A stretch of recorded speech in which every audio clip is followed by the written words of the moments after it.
রাখবো। নবম, দশম এবং একাদশ দ্বাদশে নিয়োগ প্রক্রিয়ার শেষের সময়সীমা বাড়ানো হলো। সর্বোচ্চ আদালত নিয়োগ প্রক্রিয়ার শেষের সময়সীমা বাড়িয়েছে। নবম, দশম এবং একাদশ দ্বাদশে নিয়োগ প্রক্রিয়ার শেষের সময়সীমা বাড়ালো সুপ্রিম কোর্ট। নিয়োগ প্রক্রিয়ার শেষের সময়সীমা বাড়ানো হয়েছে। আপনারা জানেন যে ইতিমধ্যেই কিন্তু নবম, দশম, একাদশ দ্বাদশের নিয়োগ শেষের সময়সীমা নির্ধারিত ছিল এবং সেই সময়সীমা আগামী 31শে অগস্ট পর্যন্ত বাড়ানোর সিদ্ধান্ত নেওয়া হয়েছে। অর্থাৎ 31শে অগস্ট পর্যন্ত যোগ্য চাকরিহারা তারা চাকরি করতে পারবেন। 31শে ডিসেম্বর তাদের কাজের মেয়াদ শেষ হওয়ার কথা ছিল।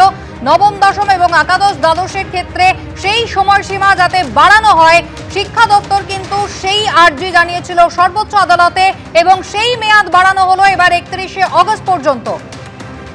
সৌভিক মজুমদার রয়েছেন আমাদের সঙ্গে টেলিফোন লাইনে। সৌভিক, অর্থাৎ যোগ্য চাকরিহারাদের জন্য আরো কয়েক মাসের স্বস্তি বলা যায়। 31শে ডিসেম্বর নয়, 2026-এর 31শে অগস্ট পর্যন্ত তারা সবেতন কাজ করতে পারবেন। দেখো, একদমই আজকে সুপ্রিম কোর্টের তরফ থেকে এই 8 মাসের সময়সীমা বৃদ্ধি করা হয়েছে। তার কারণ মধ্যশিক্ষা পর্ষদের তরফ থেকে বলা হয়েছিল যে এখন যে পদ্ধতিতে বা যে প্রক্রিয়ায় এই গোটা পদ্ধতিটা সংগঠিত হচ্ছে সেটা শেষ করার জন্য আরো কিছুটা সময়ের প্রয়োজন রয়েছে এবং যার প্রেক্ষিতেই সুপ্রিম কোর্টের মাননীয় বিচারপতিরা জানিয়েছেন যে আগামী 31শে আগস্ট পর্যন্ত, অর্থাৎ 2026 সালের 31শে আগস্ট পর্যন্ত এই নিয়োগ প্রক্রিয়া শেষ করার সময়সীমা বাড়ানো হলো এবং যে যোগ্য শিক্ষকরা, অর্থাৎ যারা নির্দিষ্টভাবে অযোগ্য বলে চিহ্নিত হননি, যে শিক্ষকরা এখনো পর্যন্ত সুপ্রিম কোর্টের নির্দেশে কাজ করছেন এবং সুপ্রিম কোর্টের আগের নির্দেশ অনুযায়ী যারা 31শে ডিসেম্বর পর্যন্ত কাজ করার সুযোগ পেয়েছিলেন, তাদের সেই কাজ করার সময়সীমা আগামী 2026 সালের 31শে আগস্ট পর্যন্ত বাড়ানো হয়েছে। এই সময়কালে কাজ করার জন্য তাদের নির্ধারিত বা নির্দিষ্ট যে বেতন রয়েছে সেই বেতন তারা পাবেন। এই মর্মেই সুপ্রিম কোর্টের তরফ থেকে আজকে নির্দেশ দেওয়া হয়েছে।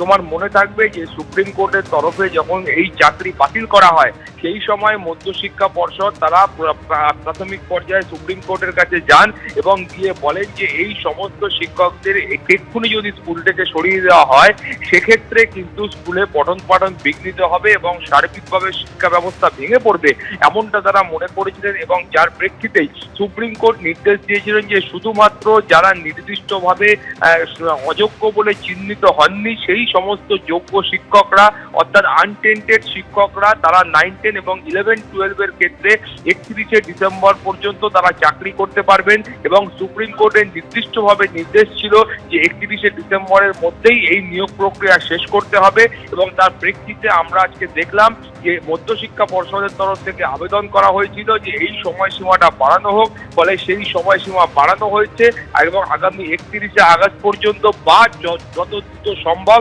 এই নিয়োগ প্রক্রিয়া শেষ করতে হবে এবং 31শে আগস্ট পর্যন্ত এই শিক্ষকরা যারা 9, 10 এবং 11, 12 এর শিক্ষকতা করছিলেন এবং যারা যোগ্য শিক্ষক, যারা নির্দিষ্টভাবে অযোগ্য বলে চিহ্নিত হননি, তারা চাকরি করতে পারবেন এবং তাদেরকে বেতন দিতে হবে। এই মর্মেই আজকে সুপ্রিম কোর্টের তরফ থেকে নির্দেশ দেওয়া হয়েছে। একেবারে সৌভিক, তুমি আমাদের সঙ্গে থাকো। অর্থাৎ নবম, দশম এবং একাদশ দ্বাদশে যে নিয়োগ প্রক্রিয়া শেষের সময়সীমা তা কিন্তু বাড়ানো হলো। আপনারা জানেন যোগ্য চাকরিহারারা তাদের কাজের মেয়াদ সবেতন 31শে ডিসেম্বর পর্যন্ত কিন্তু বরাদ্দ হয়েছিল আর ইতিমধ্যেই পর্ষদ সুপ্রিম কোর্টে আবেদন জানায় যে এই মেয়াদ বাড়ানো হোক এবং অবশেষে সুপ্রিম কোর্টের নির্দেশ আগামী 31শে ডিসেম্বর 2025 নয়, 31শে অগস্ট 2026 পর্যন্ত যোগ্য চাকরিহারারা তারা সবেতনে নিজেদের কাজ চালিয়ে যেতে পারবেন।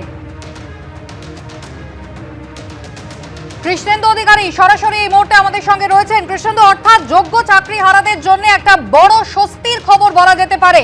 31শে ডিসেম্বর নয়, 31শে অগস্ট সামনের বছর 2026 পর্যন্ত সবেতনে তারা কাজ চালিয়ে যেতে পারবেন এবং একই সঙ্গে রাজ্য সরকারেরও তো কোথাও স্বস্তি, কারণ কিভাবে স্কুলে পঠন পাঠনের কাজ চলবে এই নিয়ে একটা প্রশ্ন বারবার উঠছিল। কৃষ্ণেন্দু, দেখো, এটা বড়সড় স্বস্তি চাকরিহারা শিক্ষকদের যেমন, তেমনি পাশাপাশি রাজ্য সরকার এবং কমিশনেরও।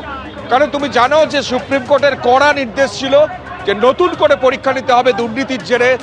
এই সমস্ত প্যানেল বাতিল হওয়ার পর নতুন করে পরীক্ষা নিতে হবে এবং সেই নতুন করে পরীক্ষার সমস্ত নিয়োগ প্রক্রিয়া শেষ করতে হবে। 31 ডিসেম্বর অর্থাৎ 31শে ডিসেম্বর বছরের শেষ দিনের মধ্যে রাজ্য সরকারের তরফ থেকে বিশেষত মধ্যশিক্ষা পর্ষদ সুপ্রিম কোর্টে অ্যাপিল করেছিল, এমনকি স্কুল সার্ভিস কমিশনও জানিয়েছিল যে এই সময়সীমার মধ্যে নিয়োগ প্রক্রিয়া সম্পন্ন করা সম্ভব নয় এবং দেশের শীর্ষ আদালত তাদের সেই দাবিকে বা আবেদনকে মান্যতা দিয়ে আগস্ট পর্যন্ত 31 আগস্ট পর্যন্ত এই সময়সীমা বাড়িয়েছে। অর্থাৎ নিয়োগ প্রক্রিয়া যেটা 31 ডিসেম্বরের মধ্যে শেষ করার কথা সেটা 31 আগস্টের পর্যন্ত তার সময়সীমা বাড়ানো হলো এবং যে শিক্ষক শিক্ষিকারা তারা সুযোগ পেয়েছিলেন 31 ডিসেম্বর পর্যন্ত সেই বেতন পাবেন, তারপর তাদের চাকরির ক্ষেত্রে একটা অনিশ্চয়তা তৈরি হয়েছিল, তারা কোথায় যাবেন কি করবেন, তাদের তো কোনো দোষ নেই, তারা তো দুর্নীতির শিকার হয়েছেন। তারা দাবি করছিলেন তাদের ক্ষেত্রে একটা বড়সড় স্বস্তি যে 31 আগস্ট পর্যন্ত তারা চাকরিতে বহাল থাকবেন এবং তারা বেতনও পাবেন। তুমি জানো যে স্কুল সার্ভিস কমিশন এই সুপ্রিম কোর্টের নির্দেশে যেহেতু দুর্নীতির জেরে প্রাতিষ্ঠানিক দুর্নীতির জেরে চাকরি বাতিল হয়ে গেছে, নতুন করে পরীক্ষা নেওয়ার নির্দেশ দিয়েছিল সুপ্রিম কোর্ট এবং স্কুল সার্ভিস কমিশন সেই দুটো পরীক্ষা নিয়েছিল 7 এবং 14 সেপ্টেম্বর এবং সেই পরীক্ষার রেজাল্ট লিখিত পরীক্ষার রেজাল্ট ইতিমধ্যে বেরিয়েছে। এমনকি 11-12-এর ইন্টারভিউ পর্ব শুরু হয়েছে। 11-12-এর ইন্টারভিউ পর্ব শুরু হলেও ইন্টারভিউ পর্বের সমস্ত বিষয় এখনো শেষ হয়নি। 9-10-এর যে ইন্টারভিউর তালিকা কদিন আগেই প্রকাশিত হয়েছে, এখনো ইন্টারভিউ পর্ব বা ভেরিফিকেশন পর্যন্ত শুরু হয়নি। এক্ষেত্রে একটা প্রশ্ন ছিল যে দুটো পরীক্ষা মিলিয়ে প্রায় 5.5 লাখ পরীক্ষার্থী যেখানে পরীক্ষা দিয়েছেন সেখানে কিভাবে এই 31 ডিসেম্বরের মধ্যে নিয়োগ প্রক্রিয়া সম্পন্ন করতে পারবে school service commission. School service commission যেটা সূত্র মারফত জানা যাচ্ছে তারা চেয়েছিল যে 11-12-এর ক্ষেত্রে 15 দিন এবং 9-10-এর ক্ষেত্রে 3 মাস সময়সীমা বাড়ানো তাদের ক্ষেত্রে জরুরি, কারণ তা না হলে এই সময়সীমার মধ্যে তারা এই নিয়োগ প্রক্রিয়া শেষ করতে পারবে না। মধ্যশিক্ষা পর্ষদ যেটা অ্যাপিল করেছিল বা আবেদন করেছিল সেপ্টেম্বর পর্যন্ত, অর্থাৎ সেপ্টেম্বর পর্যন্ত, যেটা ডিসেম্বরের 31 ছিল সেটা আগামী বছরের সেপ্টেম্বর পর্যন্ত তারা এই সময়সীমা বৃদ্ধির জন্য আবেদন করেছিল এবং সুপ্রিম কোর্ট আজকে সেই শুনানির পর 31 আগস্ট পর্যন্ত সেই সময়সীমা বাড়ালো, অর্থাৎ প্রায় আরও 8 মাস বাড়ালো।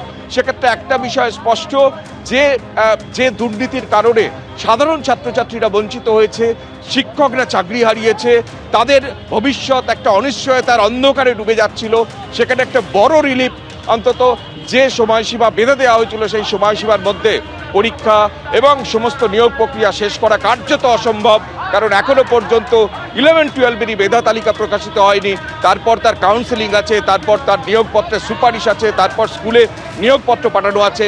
9-10-এর কদিন আগেই এই লিখিত পরীক্ষার রেজাল্টের পর ইন্টারভিউর জন্য যে ভেরিফিকেশনের তালিকা সেই তালিকা প্রকাশিত হয়েছে, তারপর ভেরিফিকেশন হবে, হাজার হাজার ছাত্রছাত্রী তাদের পরীক্ষার্থী তাদের ভেরিফিকেশনের পর তাদের ইন্টারভিউর পর তারপর একটা মেধা তালিকা, সেই মেধা তালিকা প্রকাশের পর তারপর একটা কাউন্সেলিং মারফত তারা আবার চাকরি ফিরে পাবেন, এমনটাই অন্তত পদ্ধতি এবং সেই পদ্ধতি মেনটেন করতে অনেক সময় লাগতো এবং সেই সময়সীমার জন্যই আজকে সুপ্রিম কোর্টের কাছে আবেদন জানিয়েছিল মধ্যশিক্ষা পর্ষদ এবং সেই আবেদনে সাড়া দিয়ে নতুন করে যে নিয়োগ প্রক্রিয়ার নির্দেশ সর্বোচ্চ আদালত দিয়েছিল সেই নিয়োগ প্রক্রিয়া এই 31শে ডিসেম্বরের মধ্যে শেষ করা যেমন সম্ভব হচ্ছিল না, এসএসসির কাছে একটা বড়সড় চ্যালেঞ্জ ছিল, তার পাশাপাশি যে যোগ্য চাকরিহারারা যারা বেতন পাবেন আগামী 31শে ডিসেম্বর পর্যন্ত যে নির্দেশ আদালত দিয়েছিল তারা কিন্তু বড়সড় স্বস্তি পেলেন, কারণ সেই মেয়াদ আরো 8 মাস বাড়ালো সুপ্রিম কোর্ট।